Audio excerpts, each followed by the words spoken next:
Ropes Organization Walcott Foundation Indian Trust Special Coaching to 8th, 9th and 10th classes Digital Virtual Learning Bangaru Palmani Rugangavar from Pedapunjani by Reddy Pullimandal. Chairman Dhansekaran. Director Drive Sri Lata.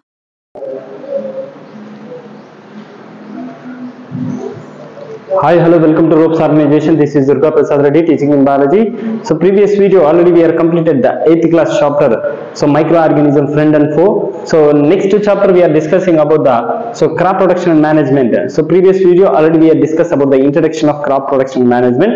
So let us discuss about the kharif crops. So kharif crops గురించి మనం ఇక్కడ ఈ వీడియోలో discuss చేసుకోబోతున్నాం. So kharif crops గురించి rabi crops గురించి మనం already discuss చేసుకోవడం జరిగింది. ఖరీఫ్ క్రాప్స్ అంటే ఏంటి? సో ఖరీఫ్ క్రాప్స్ కి వచ్చేసరికి ఏ సీజన్ లో డెవలప్ అవుతాయి, ఎలాంటి క్రాప్స్ ని మనం ఖరీఫ్ క్రాప్స్ అంటామంటే ఖరీఫ్ క్రాప్స్ కి వచ్చేసరికి the crops which are sown in the rainy seasons are called as kharif crops. So ఏ క్రాప్స్ అయితే ఇక్కడ క్రాప్స్ అంటే మనకు తెలుసు పంటలు. సో ఎటువంటి పంటలు అయితే సోన్ అండ్ గ్రో అవ్వడం, ఎప్పుడు గ్రో అవుతాయి, రైనీ సీజన్ లో బాగా డెవలప్ అవుతాయో అలాంటి క్రాప్స్ ఏమంటామంటే ఖరీఫ్ క్రాప్స్ అంటాం. That type of crops we are call the kharif crops. అలాంటి క్రాప్స్ ని ఎస్పెషల్ ఇక్కడ ఏమంటున్నామంటే ఖరీఫ్ క్రాప్స్ అంటున్నాము. The rainy season in India is generally from June month to the September month. So మరి రైనీ సీజన్స్ ఎప్పుడు వస్తాయి?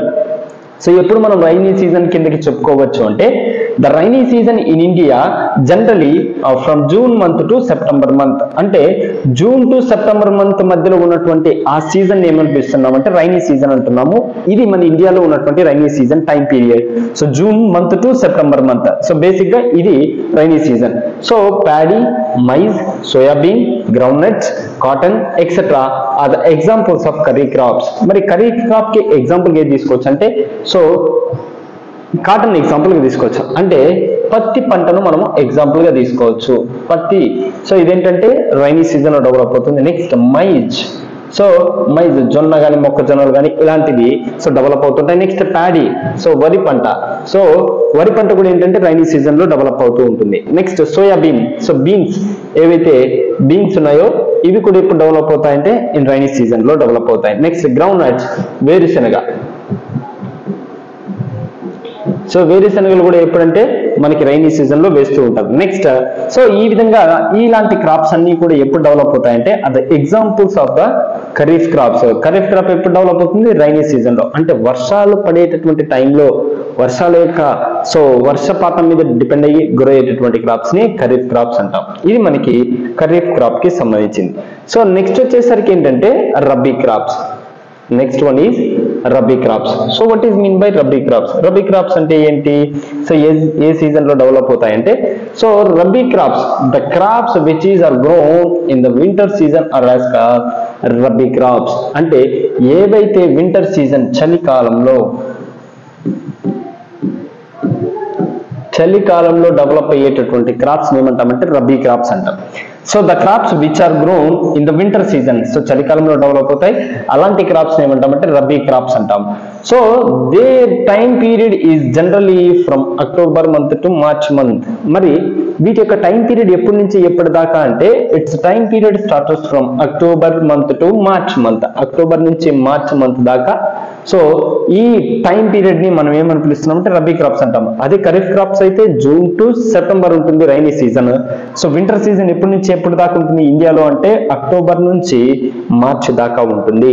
ఈ టైం పీరియడ్ ని ఇక్కడ మనం ఏమని పిలుస్తున్నాం అంటే రబీ క్రాప్ సీజన్ అంటున్నాము. వీటికి ఎగ్జాంపుల్ ఏది తీసుకోవచ్చు అంటే వీటి గోధుమలు ఎగ్జాంపుల్ గా తీసుకోవచ్చు. గోధుమలు ఎక్కువగా ఇలాంటి సీజన్ లో డెవలప్ అవుతుంటుంది. Next gram.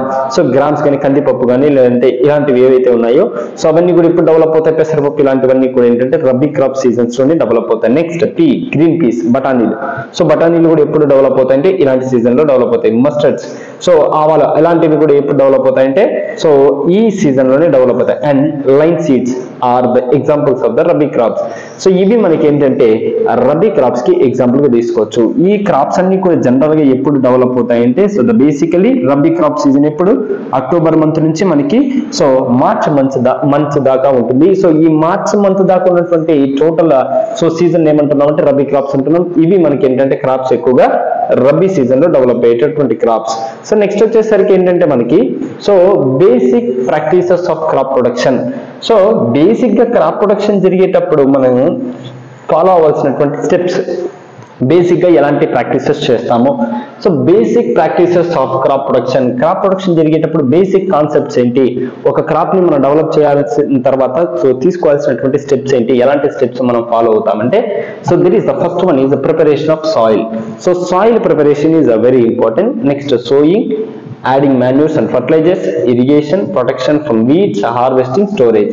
So these are the main important steps in the development of crop production lo ivi important. So preparation of soil. So what is mean by preparation of soil ante enti, మట్టిని సిద్ధం చేయుట, so మృతికను సిద్ధం చేయుట, పంటకి అనుగుణంగా మట్టిని ఏర్పరచుకోవడం. Next sowing, so దున్నడము, తర్వాత వాటిలో ఉన్న కలుపు మొక్కల్ని తీయడము, ఇలాంటి వాటిని సో అలాంటి క్లీన్ చేసేటటువంటి ప్రాసెస్ ఏమంటాం అంటే సోయింగ్. నెక్స్ట్ విత్తనాలు వేయడాన్ని సోయింగ్ ప్రాసెస్ అంటాం. Next adding manures and fertilizers, so వాటికి ఏం చేస్తాము, సో శక్తి కోసం అంటే మట్టి సో బాగా స్ట్రాంగ్ గా ఉండడానికి, క్రాప్ బాగా డెవలప్ అవడానికి we are adding manures and fertilizers అంటే కొన్ని రకాలైనటువంటి మందులు, సో ఎరువులను వేస్తూ ఉంటాం. So that is called adding manures and fertilizers. Next one irrigation అంటే నీటి పారుదల. సో ఏంటంటే ప్లాంట్ కి అవసరమైనటువంటి వాటరింగ్ సప్లై, ఎలాంటి స్టెప్స్ తీసుకోవాలి, that is called irrigation. Next protecting from weeds, so weeds నుంచి ప్రొటెక్ట్ చేస్తూ ఉంటాం. Next harvesting, so harvesting means ఏంటంటే పంటను కోయడం, సో పంటను కోస్తాం. నెక్స్ట్ వన్ ఏంటంటే స్టోరేజ్. సో స్టోరేజ్ కి వచ్చేసరికి ఏంటంటే డిఫరెంట్ టైప్స్ ఆఫ్ స్టోరేజెస్ ఉన్నాయి మనకి. సో స్టోరేజ్ అంటే నిల్వ చేసుకోవడం. సో వీటన్నిటి ప్రాసెస్ జరిగిన తర్వాత, హార్వెస్ట్ చేసిన తర్వాత, పంటని మనం తీసుకున్న తర్వాత పంటని నిల్వ చేయాలి. సో నిల్వ చేయడానికి ఎలాంటి స్టెప్స్ ని ఫాలో అవుతాము, ఏ మెథడ్స్ ని తీసుకుంటాము, సో దాన్ని ఏమంటామంటే స్టోరేజ్ అనేది. ఇరిగేషన్ లో మనకి ఏంటంటే different types of irrigation methods ఉన్నాయి. Drip irrigation, sprinkler irrigation, well irrigation, తర్వాత పాండ్ ఇరిగేషన్స్, ఇలా డిఫరెంట్ టైప్స్ ఆఫ్ ఇరిగేషన్స్ ఉన్నాయి. బేసిస్ ఆఫ్ క్రాప్, సో పంటను బట్టి ఏంటంటే క్రాప్స్ లో మనకి ఇరిగేషన్స్ అనేవి డిఫరెంట్ టైప్స్ ఉంటాయి. So next protecting from weeds అంటే సో ఏవైతే కలుపు మొక్కలు ఉన్నాయో వాటి నుంచి మనం క్రాప్ ని ప్రొటెక్ట్ చేసుకోవాలి. So that is the method of protecting from weeds. కలుపు మొక్కలు, తర్వాత సో ఏవైతే ఇన్సెక్ట్స్ ఇలాంటివి ఉన్నాయి, డిసీజ్ ఎఫెక్ట్ కాకుండా. సో దీన్ని ఇక్కడ ఏమని పిలవచ్చు అంటే డిసీజ్ మేనేజ్మెంట్ అని కూడా పిలవచ్చు. అంటే డిసీజెస్ రాకుండా మనం మాక్సిమం కంట్రోల్ చేయొచ్చు. సో ఇవి ఏంటంటే మనకి జనరల్ గా బేసిక్ గా మనం ఫాలో అవసినటువంటి ఏవి అంటే preparation of soil, sowing, next adding manures and fertilizers, irrigation, protecting from weeds, harvesting, next storage. ఇది ఏంటంటే basic practices for crop production, ఒక క్రాప్ ని ప్రిపేర్ చేయడానికి తీసుకోవాల్సిన స్టెప్స్. సో ఇందులో మీకు ఏదైనా డౌట్స్ అనిపిస్తే కామెంట్ బాక్స్ లో కామెంట్ చేయండి. Next video we can discuss about the brief one by one. So if you have any doubts, please comment on your comment box. Thank you one and all.